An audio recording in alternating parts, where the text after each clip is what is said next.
Greetings and welcome to another episode of Coffee with Kiyonah. May you be blessed.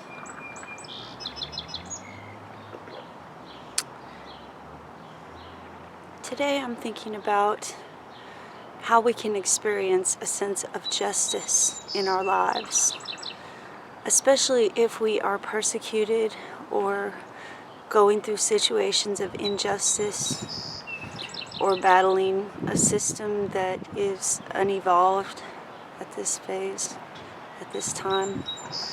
How we can experience a sense of justice in our lives. I will probably refer to my own experience in telling you about this. And my experience was dealing with corrupt departments of social services who were actually corrupt and gaming the system and committing fraud and violating constitutional, civil, and human rights regularly with no conscience and no empathy. And I suffered for years with a tremendous sense of injustice, the unfairness of it,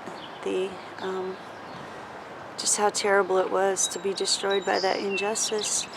And I gradually had to learn how to attain a sense of justice.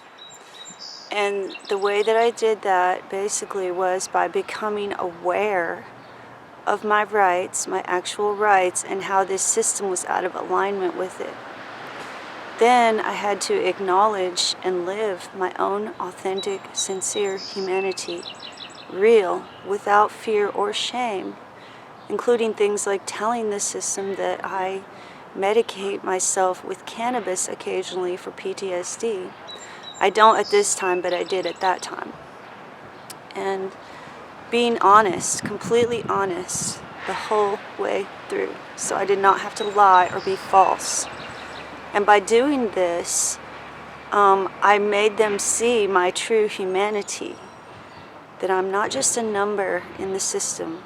I'm not just a case to be shoved through the courts. You know, I'm a living, soulful being, and it became clear to them that what they were doing felt wrong to them when they acknowledged my humanity. And they would say things like, I'm just doing my job. And I would say, well, I think you need to get a different job. I think you need to think about getting a different job. And two of the people I talked to in that way got transfers to other departments where they didn't have to be the gatekeepers of the establishment or be the enforcers of these paradigms that are unhealthy and out of balance and dysfunctional, where social services unfairly targets certain people and then fabricates evidence and false charges and on and on and on and on and on, running people through the system in order to dismantle their families and get paid with the subsidies and stuff from the government. And to them, it's just racketeering and human trafficking, To real people, it's your soul, it's your heart, it's your children who have been legally kidnapped from you. So how did I get a sense of justice?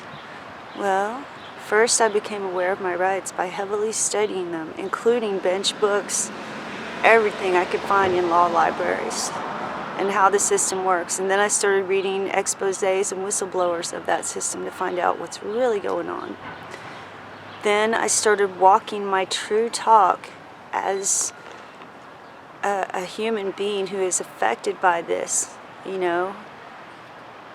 just showing them my humanity in every comment that I made and making them aware of their own humanity, reminding them that they're a grandmother. How could they do this to somebody? And by seeing the changes from the beginning to the end, I feel like I made a difference. The fact is that, when we internalize our awareness of our human rights, we internalize our awareness of our human rights, our civil rights, our constitutional rights, our spiritual rights in this world. When we become aware of those rights and we internalize them, then they influence everything that happens in life. Like, if you're going through a thing with social services, like say you had a dispute with somebody.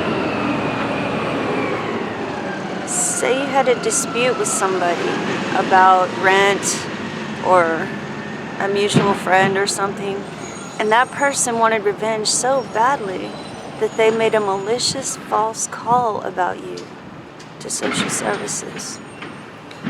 And that this system then stepped in to do the dirty work for that person by taking away your child, giving you a court date, saying you have to have a lawyer, now you're gonna have to go through all these case plans. It is true, but it's not exactly true. Like, you don't have to ever sign a case plan, but they make you feel like you're in big trouble if you don't. That's a contract, and it's fraud to pressure someone to do something under duress. That's fraud.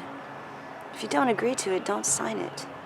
I've never signed one here where I live in this state.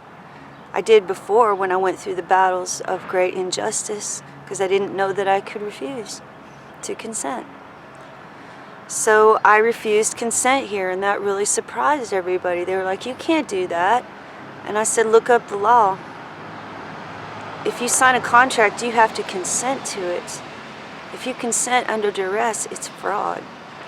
So I felt like I experienced a sense of justice by making people aware of the finer points of the law and my rights.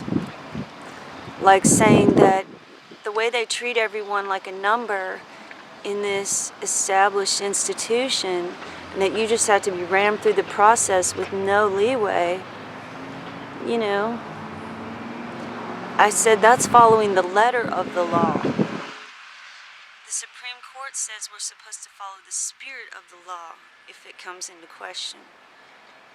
If it's a question of the letter of the law, dismantling families, or the spirit of the law, protecting and preserving families, then we're supposed to go with the spirit of the law.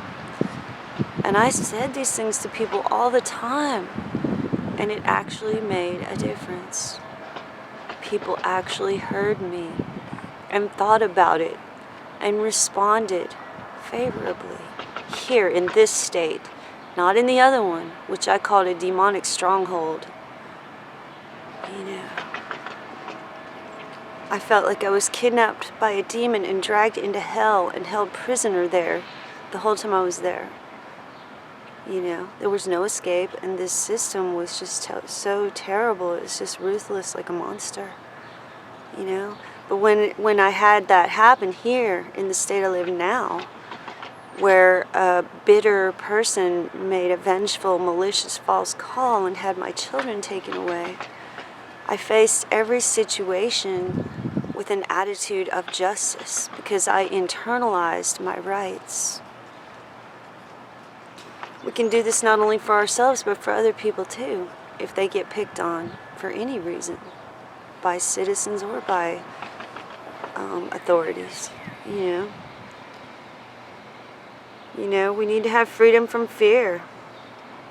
I would strongly suggest looking up the human rights, you know, the Human Rights Convention that had all the universal human rights, and learn what they are, you know. To be kept ignorant of your rights is itself a human rights violation, really, in the code here that I'm reading. When we gain this insight that we're being gamed by a system that's corrupt and it's an illusion, it's a nightmare, when we finally grasp that that is a violation of our rights and we have every right to protest that, then we start speaking and acting in ways that demand justice at every situation. And I've been accused of having PTSD because I'm so hypersensitive to every nuance of everything and the impact that it could have, you know. And I have to be smarter than the FBI, you know, in order to have justice in this life situation. And I have to be fearless in a way, very respectful, very articulate, very spiritually clear, very humble in order for people to want to listen. And it's amazing, the feelings of justice. One time when I went to court, the judge apologized to me for everything that the system has done to me and my family, and said that it never should have happened, and that I'm a wonderful mother, and my children obviously love me, and that all of the things that were said before no longer need to be said because they were not true. I got a tremendous sense of justice, even though it was a different state, a different judge, etc. To hear someone say, "I'm sorry that happened. The system was wrong to do that to you. You deserve to be free." To hear a judge look me in the face and say that was like the completion of a long cycle, a long lesson.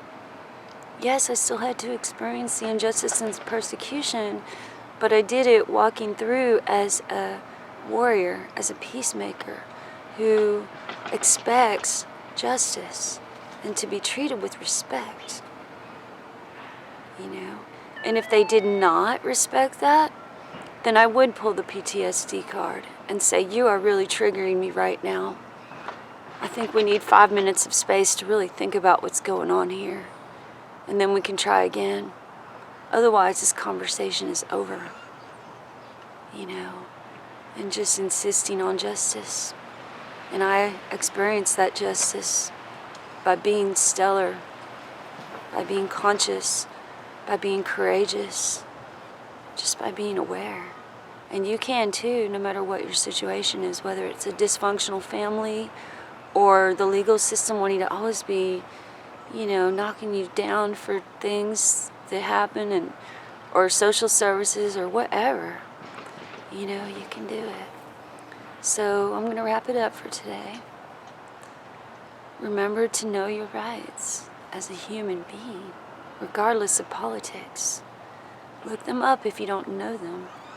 And then internalize that so that you carry it with you in every interaction as part of who you are.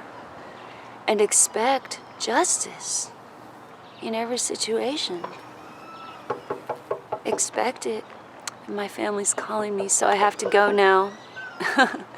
Hold on. I have to go now. Hold on, honey. I have to go now. So remember to be beautiful, be free, and be true to yourself. Be blessed and be blissed. And take care and take it easy. Until I talk to you again, namaste.